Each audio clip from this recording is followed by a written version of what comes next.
అమ్మా మీతో ఒక ముఖ్యమైన విషయం మాట్లాడాలి. ఇప్పుడు కుదరదు, తర్వాత రండి.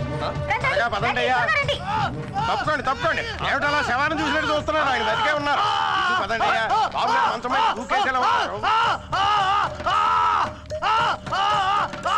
పంతులు ఏమైంది? ఇంతకు ముందే ఏదో చెప్పాలని పరిగెత్తుకొచ్చాడు. నోటి నుంచి మాట వస్తేనా తెరిచిన నోరు తెరిచినట్టే ఉండిపోయింది.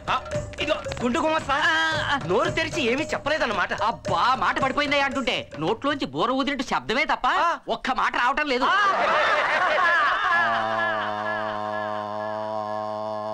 మాట పడిపోయింది నీకా వీడికా? ఏ అర్థం కావటం లేదమ్మా, దవడలు బిగుసుకుపోయాయి, అందుకే నోరు మూత పట్టడం లేదు.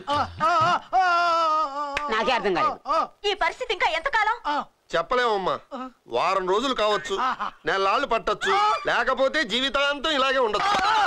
అంటే జీవితాంతం ఇలా కుక్కలా నోరు తెరుచుకునే శ్వాస తీసుకుంటూ ఉండాలి. బాబు గారు ఏదో సంతోషకరమైన వార్త చెప్పాలనుకుంటున్నారు, పెన్ను పేపర్ పట్టండి. వాడి బొంద స్కూల్లో చేరిన మొదటి రోజే టీచర్ చెయ్యి కొరికి పారిపోయి వచ్చాడు. సన్నాకు పెన్ను పట్టుకోవడం కూడా చేతకాదు ఈ గాడికి.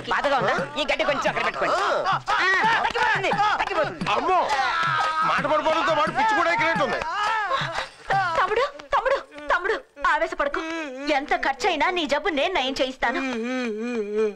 ఈ వీడియో మీకు నచ్చినట్లయితే లైక్ చేయండి, షేర్ చేయండి. ఇలాంటి మరిన్ని సరికొత్త సినిమా వీడియోల కోసం ఛానల్ ని సబ్స్క్రైబ్ చేయండి. అలాగే ఇక్కడ ఉండే ఈ గంట సింబల్ ని క్లిక్ చేయండి. మేము అప్డేట్ చేసే ప్రతి వీడియో నోటిఫికేషన్స్ మీకు వచ్చేస్తాయి.